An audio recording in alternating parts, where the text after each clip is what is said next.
Hello, everybody, and welcome back to Page Chewing Comics and Manga. This is Pick of the Week, episode, I believe it's number 38. I was just talking to Steve to say on your podcast feed, it might actually say Weekly Polls, Pick of the Week. So I apparently have not been saying it wrong, and Steve said it's okay. So we're back. I'm once again. I'm Mike. I'm here with Steve. He's asked me to keep doing this intro, and I think I'm making some improvements. If you're joining us for the first time, we're two fellows getting back into comics. I mean, we're now back into comics, and we're doing the old pull list and also picking up new issues that we feel we feel something for whatever reason. It might be nostalgia, or maybe it's just the cover strikes us. So I just thought I'd ask you before we kick things off, how have you been doing, Steve? What you been up to? Pretty good. I didn't have a whole lot of other reading commitments this week, so I tried to. Unfortunately, had kind of a week. But yeah, I'm sure we'll get into it. But yeah, feeling better finally, and just yeah. So you'll be, just so everyone, all the listeners know, you'll be gone for a week or so. Actually, I'll be traveling for 2 weeks, so yeah, I probably won't be able to join. I will have comics to read because I picked up I think 4 or 5 today. So hopefully we can maybe do a big episode when I return. I do want to mention right around the time I'll be coming back is Free Comic Book Day. It's the first, I think, Saturday in May. So that's May 4th for people that are listening that maybe they want to get back into comics or I think there's a list of different comics that are free. There's like a website you can go to. So I thought I'd mention that. Through all the years I've been reading comics, even when I was young, I never went to Free Comic Book Day. Me either. So, and I'm in my late 40s here, so I've missed out for I don't know how long it's been going. But I mean, if it seems cost prohibitive, at least on this day, it's not. So it's why not? Yeah, and I know there's been a couple of times I've heard of like a pretty rare book that gets released on Free Comic Book Day and is very sought after. So, oh wow, yeah, it's not always a waste of time. Sometimes there's good books and kind of special editions and things like that get released, and so maybe this will be the year that I'll go brave the crowds and check it out. That's so cool. Yeah, I think you're starting us off. Yeah, so as if you've listened to previous episodes, you know that I'm not huge on Marvel and DC. I just get lost in the continuity and don't really know what the hell's going on. So not too often when I hear that something is good or something, it's a good place for new readers to jump on, I'll give it a try. And I've made a conscious effort to at least read one Marvel or DC book every week. This week, I heard about Action Comics 1064. This is part 1 of House of Brainiac. I've heard it's a lot of fun, that it's just a good Superman book. It's a different kind of Superman arc. And I love the idea of Superman, but reading stories he's not the most interesting character when you really get down to it. I mean, there are certain arcs that really get into the nitty gritty of him as a character and his mindset, kind of what it's like to be in his head. But for the most part, it takes a little bit more to really make him intriguing, really to really dig into a story and spend hours and hours reading. So for this one, I thought, well, maybe I'll give it a try. I give it a shot. I thought this was fine. I don't know. I just couldn't. The problem that I have with superhero books is that there's never really anything at stake. I mean, you know that the end result will pretty much be the same. There may be some minor changes, but nothing really significant will happen. I think it's more of just following these characters for so long, you just want to keep up with them, like visiting an old friend. And there's other arcs that are really special that that Batman's going to prevail, but Superman's going to prevail, or whoever. but it's the journey that pulls you into it. That kind of, that's what it, you read because you enjoy the journey and the themes and ideas that are explored. Unfortunately, I just didn't get into this one. I just didn't really, it didn't grab me. The art was fine. It just didn't pull me in.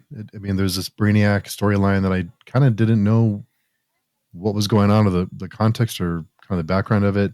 I guess there's like Lobo or multiple Lobos that are involved in this. It's like, okay. So to be fair, I'll give it another try. I'll give it another issue. I'll see if it grabs me.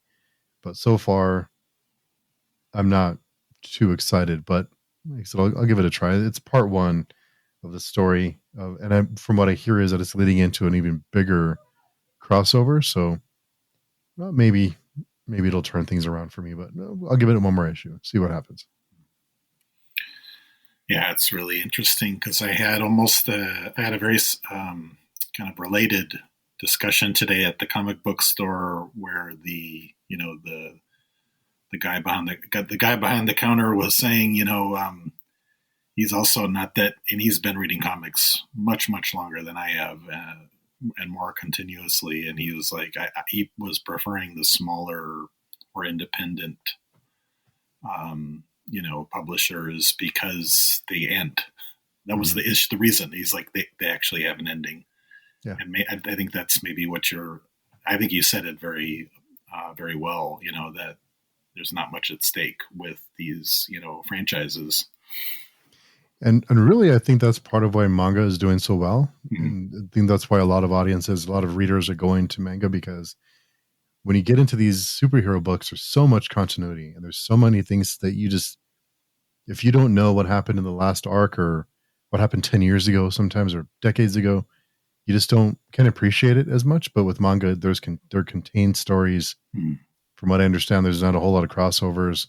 So like with Berserk, if you want to read Berserk, you pick up volume 1 of Berserk and you read it, and you don't have to know about what happened in the 60s or whatever. So I think that's part of why it's popular, because it's accessible for people like us. Yeah, exactly. The first one that I have is Napalm Lullaby. This is number 2, and this is Rick Remender. And yeah, we've been talking about some of his other work. So I feel like I talk about him almost every other week or every week here. So this is the continuation of that first issue where there was so much happening and things were really kind of crazy, and a lot of action. And I thought a fair amount of good world building. And this issue is almost the exact opposite. So it's a lot more slower paced. We get to know, the two main characters. Their names are given to us if they weren't in the first issue of Sarah and Sam, and we get to know what they're like and their backstory, and so they're more developed here, and that's really a big part of this. What's happening in number 2. And we learn. I mean, we got a hint, I think, in issue 1 that there is some kind of there's this religion, there's this leader that these individuals, the quote unquote heroes, want to put an end to, and so we learn a little bit more about that, and we get introduced to just only one new character, and that's the father of Sarah and Sam. And I won't share too much else. There is some, because I know Steve hasn't read it yet either. So there's almost no action. I think there's one scene of kind of super ability or what have you.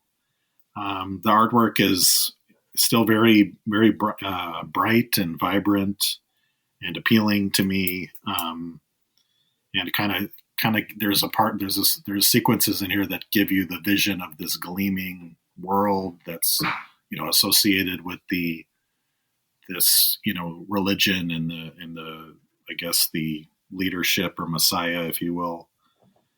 So overall, I'm happy. I'm happy with the series. It's good to me that they're slowing things down. I think it was needed after the first issue.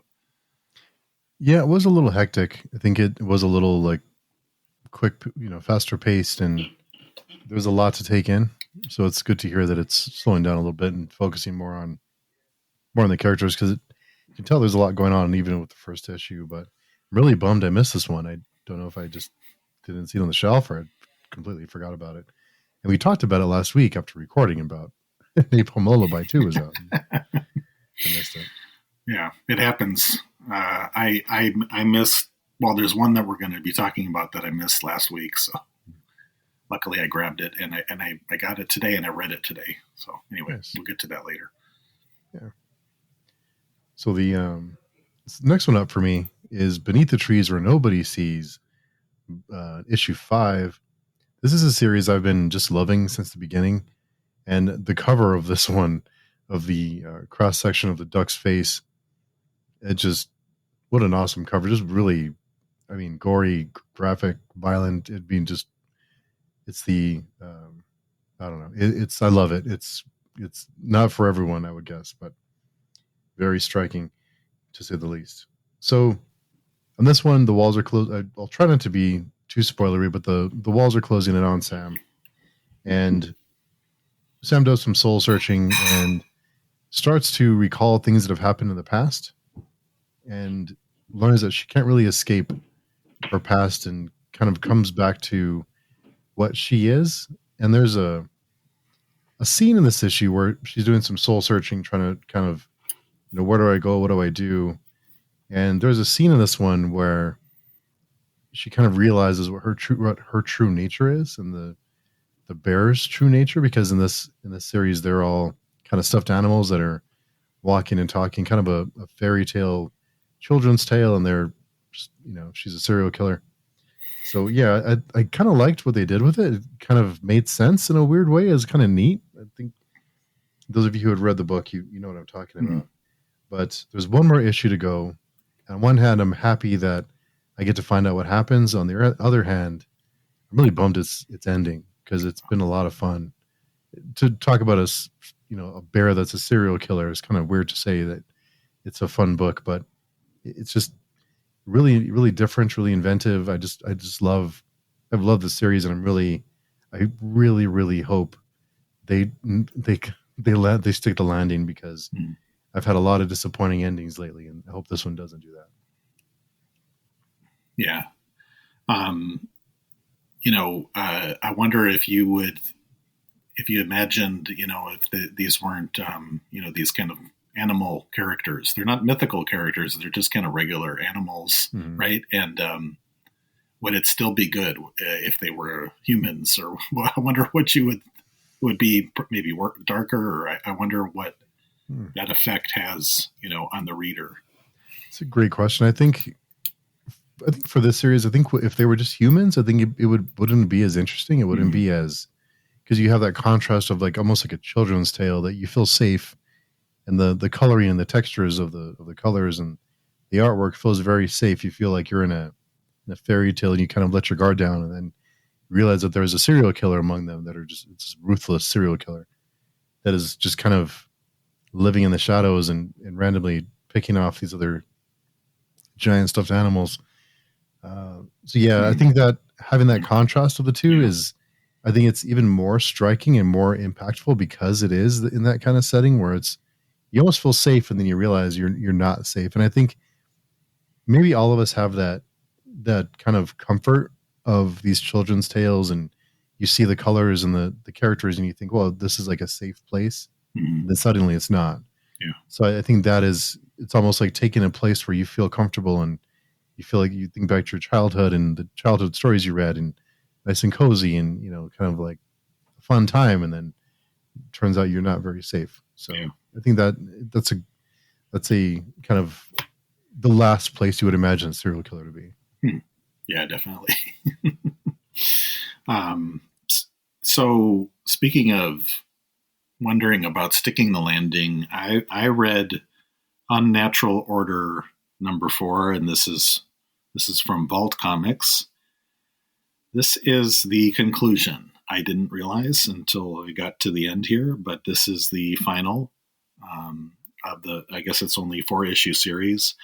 There's quite a few pages, so in some ways, I think I don't know if that's different from the previous issues. I didn't check, but this was a big issue. I will say I was a little bit bummed. They are trying to do a lot in this one. We do get some answers, especially on the first few pages. I liked where it was going at the very beginning, where we kind of learn where some of the characters came from. And I'm referring to these kind of, there's like a druid and a barbarian and I'm trying to remember. There's kind of like a warrior character and the magician, and then it says where they've come from in time and in different parts of the world. So I appreciated that. But there is just so much going on here. and I think, I wonder if you could call this slipstream. I know you've discussed this on your other podcast, Steve, or it's even been discussed in the page chewing forum, because there is a lot of time jumps happening here, back and forth, because of this, this supernatural entity. But there's also a science fiction element, because the main character Murphy has been exposed to like a nuclear blast, and so he's kind of immune and to what happens. So anyway. So it's I don't want to try to summarize this because I will do a terrible job. I think for the reader that's been following this series, you just have to go with it. There's some things that aren't explained that well, but there is literally time jumps from panel to panel on a few pages. Wow. So and sometimes they don't hold your hand and say that it's happening. So for me, maybe I'm just dumb, but there's times when I think it's needed, because you're like, okay, I don't know what's happening. I know it's on purpose. Some of this is on purpose, and it's meant to convey, this sense of, the character Murphy and his companions going in and out of these different, it's certainly not multiverse, but it's like a time when there was magic and then a time that there's not magic. So that's an important theme there. And is that better or worse? The characters, discuss that. I wish I could talk more about deeper themes, but like I said, you just have to go with it. You might have to do a reread to really feel confident that you're keeping track of what's happened, and I did not do that. So I'm not going to say it's an overall disappointment, because it's not, but it was, my head was spinning with this one. And I still really like the artwork, and I do like how it's so fantastical. It's just so hard to bring that all together, in one comic. And so I learned that there is probably going to be another volume, or there's plans for another volume, but this is the end of the story arc.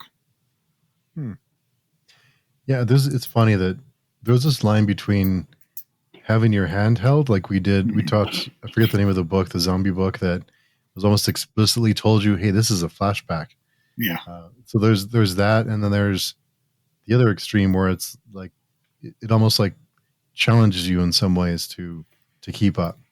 Sometimes it's hard to find that middle balance where I know there's a time jump. You don't have to tell me there is one. I just kind of know, whether it's done with colors or with character appearance of characters or whatever it is. But and then there's the other side of it where it's like, just hold on tight, and I hope you understand this. So yeah, it's tough. But for this series, who would you recommend it to? If you like, gosh, it's a great question. If you like fantasy and science fiction mixed together, This is, that's not for everybody. And if you like to be challenged, it's a little bit like a puzzle. So people that do want to be challenged and they don't just want to chill and read the book, this is not one of those, because you have to pay attention, I think. I'm not saying that the story is so deep and complex. It's not necessarily the case, but for some people, I think, from what I described, if you like a mashup of things, that's what this is. Just about everything in the kitchen sink. In some ways, in some good ways, and in some not so good ways. I would love to hear what other people think about this, actually. Interesting. Because I could also be way off. I don't know.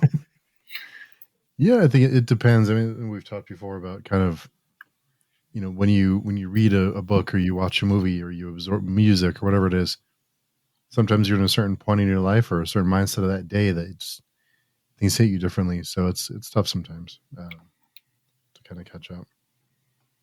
Yeah, it's one that maybe I'll give it a shot. You described it as maybe slipstream, then maybe I'll seek it out. So the next one is one that we both read, which is Jennifer Blood Battle Diary 5. This is one we've been reading since the beginning as well, I believe. So this one, Jennifer Blood finds a new skill, finds she has talent that she didn't know she had, and with the help of Google. And it seems like this is the first story arc coming to an end, and there's a new arc about to start. There's some really funny moments of this, like, I don't see dark humor maybe. And I think there's some funny moments, there's some serious moments, and there's some really goofy moments, and all of it kind of works. Lots of action and mayhem. So it was pretty fun. It was one of my considerations for pick of the week this week. But what were your thoughts on this one? Oh yeah, it was up there for me, and I thought, what you referenced when Jennifer Blood is Googling something, that was funny. There was I actually, when I started reading it, I was like, why do I like this? And I think it's the humor is manageable. It's not too much. It comes in little bits. It's not all over the place. It's not over the top. So I hats off to the main writer here, Fred Van Lente. I did not realize that this might be the end. I just looked at the final page and it was confusing to me. And it doesn't say conclusion or the end, or maybe I missed it, but I thought this was leading up to a last issue, but who knows? It says number 5, Chaos Agent. So that was confusing to me. I don't know. But I really liked this. There was some very good tension building in here, like serious tension building happening. So I was riveted. So to me, this is like kind of like a climax in the story in a way, because we learn, there's a few reveals as well. And so, yeah, a little bit overkill towards the end, very end there.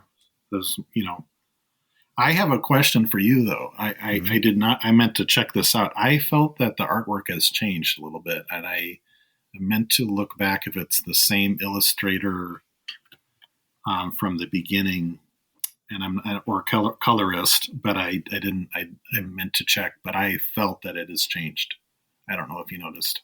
No, I didn't notice. I can go back and look. Yeah, I think at the end of this one, they mention another group of characters that I believe are from Volume 1 or Volume 2 of Jennifer Blood. Okay. So I think they're going to introduce them. So it's kind of excited about. Just kind of a throwback, but yeah, it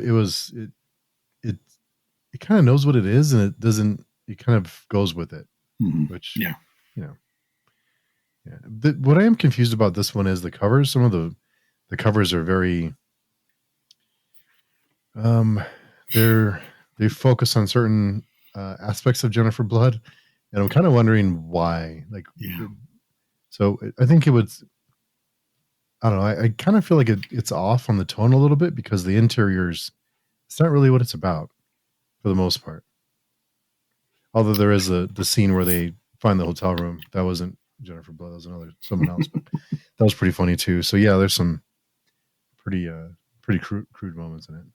Yeah, I that's a great point. I'm looking at some of the alternate covers, and there's some that are, I don't know, it's meant to be more titillating or whatever, but Mm-hmm. that's really not what it's about.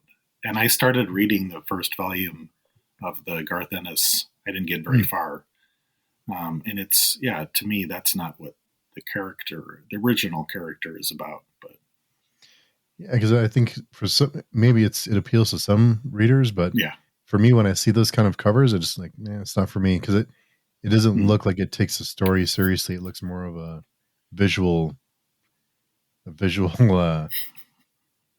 appealing to that, those things. But anyway, yeah. So I hope that people don't get turned off on the story they may enjoy because of the covers. yeah, definitely, I agree. So let's see. Next one is Rat City 1. So, yeah. So as I've mentioned before, I'm a sucker for Spawn, and Spawn is one of those characters that I just really I love. I like. It's he kind of have a soft spot from the '90s and that whole image thing in the '90s. I kind of have a soft spot for him.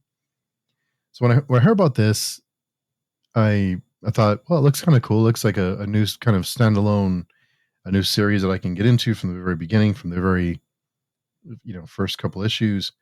And I'm kind of a sucker for this character. So anyway, I give it a shot. I didn't last very long before I stopped caring. I just couldn't get into it. I couldn't get into the characters. I just didn't care about any of them. It just felt a little. I don't know. It just felt like why does this exist? Just didn't do it for me at all. So I just kind of felt like I kind of wondered, is too much of one character a bad thing? Like, do we need more of this character? Do we need more stories in this world? Should we just focus on the ones we have because there's already a few of them? So yeah, I'm kind of bummed because I just could not get into it at all. So yeah, unfortunately, it just not for me. And another thing is that this story is told in the future, and it's told in kind of a futuristic sci-fi kind of world. And when I think about Spawn, I think of dark alleys and you know kind of buildings and night and kind of that kind of backdrop. So it just felt very off to me, I guess. So yeah, I'm gonna call it on this one. I'm throwing the towel after one issue. Yeah, I was just looking at the description. It said something about this version of Spawn is not dead. He gets the power from his artificial legs or something. I don't know. It's really goofy. I could not get into it. I just could not get into it. I tried. Yeah, at least he gave it a shot. Yeah. And, speaking of Spawn, one more. The Scorched, number 28. After the events of Spawn 350, I told myself I would try and get into other Spawn books. And the Scorched 28 is, I just got finished saying how too much of one character is a bad thing. So I got into this one.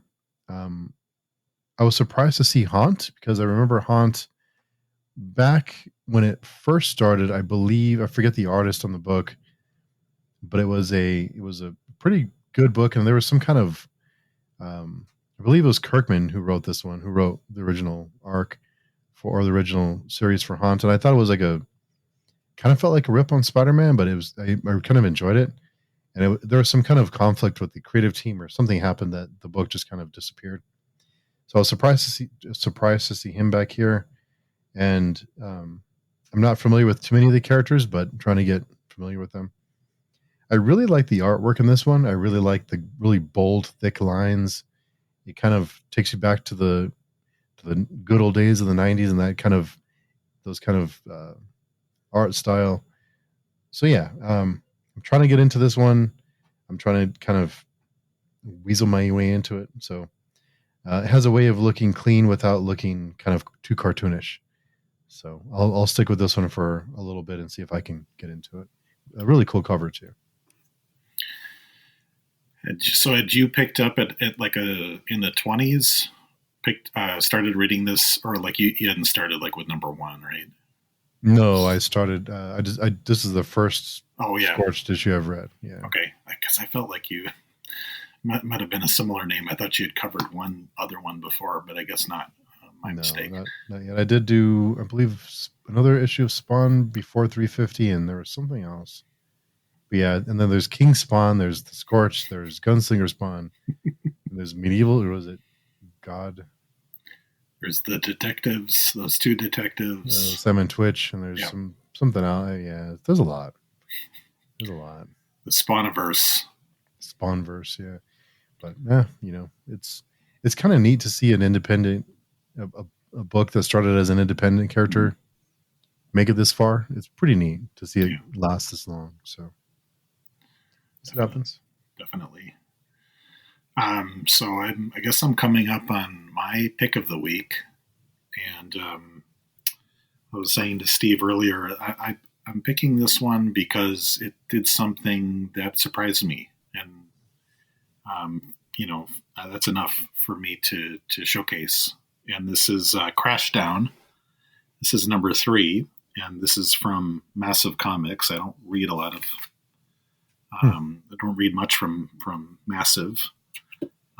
So yeah, this is when you open the pages, you coming back to this funky, artistic style that's like yellow, like a yellow tinged world. There's a lot of kind of black background, and everything has some kind of aura or glow. The characters have some, different. It's almost like the opposite of what you think, if that makes any sense, in some ways. And it just gives this world, because there is quite a bit of world building here. I think it's science fiction, futuristic.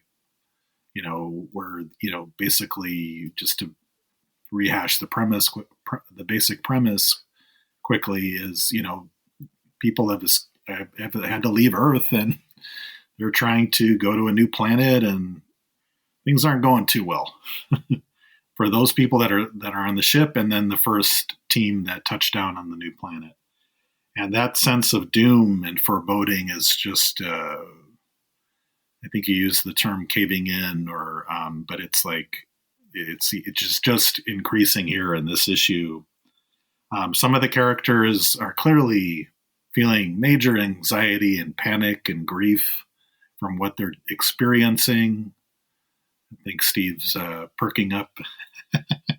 The story is. I hear grief. Yeah. The story is evolving more and more, and I just feel the characters are coming to life, and they have to make some very tough decisions. And I don't. It's kind of like, what would you do if you're in a situation, especially the people that are in the spaceship, that they're having these huge challenges. Like, they have to make some very tough decisions and essentially lie to the rest of the crew. So it's just I did not expect the story to be moving. And I maybe just kind of, when I first started reading Crashdown, I just felt, this is just kind of a rehash of something. But I'm just enjoying it, and I like to see where this goes. And there is that, for anybody who's a fan of Lovecraft, it's definitely got the cosmic horror stuff, tentacles galore, and you don't really know they're coming out of people, and you don't know why. So anyway. It's pretty good. Grief and Lovecraft. Okay. Yeah, I'm enjoying it. The cover is also pretty awesome. Maybe I'll show it to you later, but yeah, I was looking up some of the artwork. There's some variant covers that are really cool, very very Lovecraftian for sure. Oh yeah, that's super cool. Yeah, that's an awesome cover. Yeah, I'll have to check it out. Every time we talk about that book, I keep telling myself I have to get it, and then I keep forgetting. So that's the exact same thing. You have a few like that, and then I'm like, well, I know Steve's going to cover it, and maybe I'll pick up the volume later. But there's also a possibility that it's, for whatever reason, they're not ordering it where you're going. So I don't know. Yeah, it could be. I haven't seen that at all. I don't think I have. But I'll have to see if I can get my grubby hands on it. So for my pick, it wasn't a great week. It was an all right week, I guess. It wasn't too good of a week. But the Little Black Book Little Black Book number 2 is my pick of the week. It's by AWA. And after the events of the first book number 2 is pretty much what you'd expect to happen after kind of what unfolded in the first one. We start to learn more about our main character's dad and what, kind of the world surrounding them, the couple that moved in and the town that they're in, the kind of the trouble that they're in potentially. Well, I guess they are in trouble. You start learning more about the other players in the story and what the other players are capable of. And you learn very quickly that, of course, they're capable of much more violent and dangerous things than our main characters are. So that kind of sets the stage, or kind of sets the stakes for they're in some deep shit, basically. What struck me, I think, after this one is even after just 2 issues, it seems like we've covered a lot of story with just 2 issues. A lot's happened, and it doesn't feel like a lot's happened. And I think that was what impressed me most. There's a lot of ground covered, but it doesn't feel like there was a lot of ground covered. So yeah, I really like the artwork. Very clean, very, I'll say realistic, but gives you that kind of that visceral feeling when things do happen. So yeah, this is my favorite book of the week. My pick. What did you think about this one? You read this one too, right? Yes, I read this one today, and this was one that I missed last week, and so I quickly read through it just moments ago. I will just add this is for mature audiences. This is rather violent, and so is more so than I think Jennifer Blood. I get the sense, despite the title, but I would say I would agree with you that I felt like this. It's very fast paced. There's not a lot of dialogue, but there is the little flashback.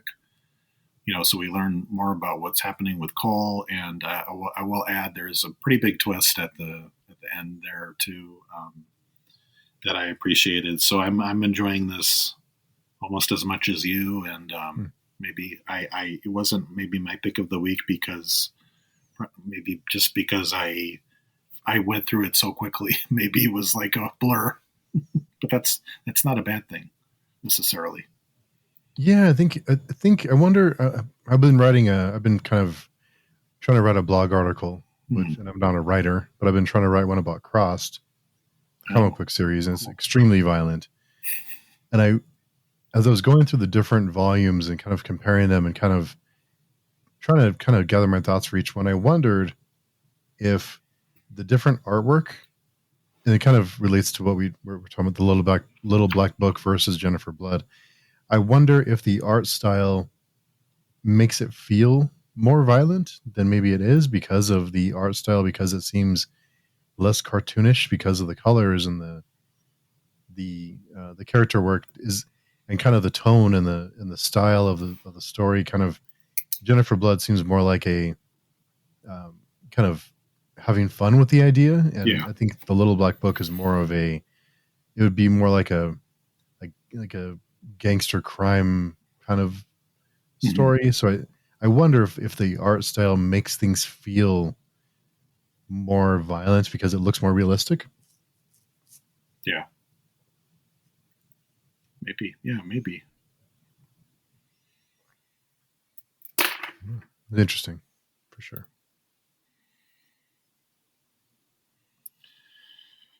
Yeah, so I think that's about it for this week.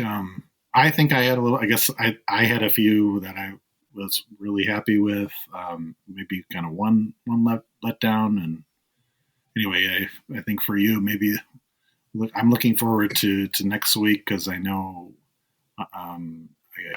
So under was it called Under Heist?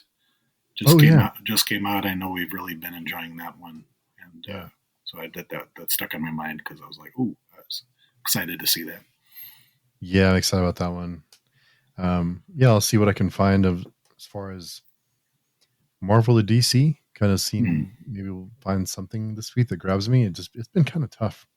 I've been trying to find a Marvel or DC book every week, and there's some weeks when it's like I just none of these really speak to me, or I'll flip through them and be like, this is not for me. Just Hmm. like just does not catch me. So yeah, we'll see what happens this week. I think I did hear more rumors about the I forget the name of it. The kind of the Ultimates style universe that Scott Snyder is, I believe, helming at DC. So that's coming from what I understand. Kind of these alternate versions of DC characters, and from what I understand, from what I've heard, the rumor is that it will be almost a reattempt of the New 52, where it was a complete reboot and not so much of a mess, because the New 52, it was fun, but it was kind of a mess. Hmm. So hopefully they'll do this and start everything from scratch and not keep pick and choose what they keep, and just kind of have a new take on things. And I think it just they desperately need something like that just to get just to do something different. I think I really liked the New 52. I felt like it was just a really bold thing to do, like to reset your whole universe. Really cool, and the way that it Hmm. led up to it, that's a whole nother conversation. Yeah, I'm so excited about it. So we'll see what happens. I think it's this summer they're planning on it. Okay, I'll be looking out for that too. Probably. Yeah. Great. So well, that wraps up number 38, and so we'll be back, or I'll be back next week. Mike will be out and busy and doing fun things, and, and so yeah. So if you want to get in touch with either of us, we can be found on the Page Doing Forum. Come by and say hello. We also have Mike is also going to be writing some blogs here when he has a chance on the front page of Page Doing. So come by and check that out. I also attempt to write some reviews and Yeah. things from time to time, which I'm completely horrible at, but at least it's not AI. No, So, you're good at it. so anyway, I think you're very I'm good at it. Yeah. there's sometimes when I write things and just kind of like, I try to keep it short and sweet, and I go back and it's like, well, this is really bad. Hmm. I have to like tighten it up.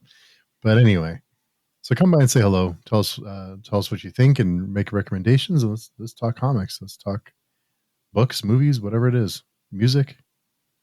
Come by and say hello. So until next time, hope you all have a fantastic week, and we'll talk to everyone very soon. Bye bye.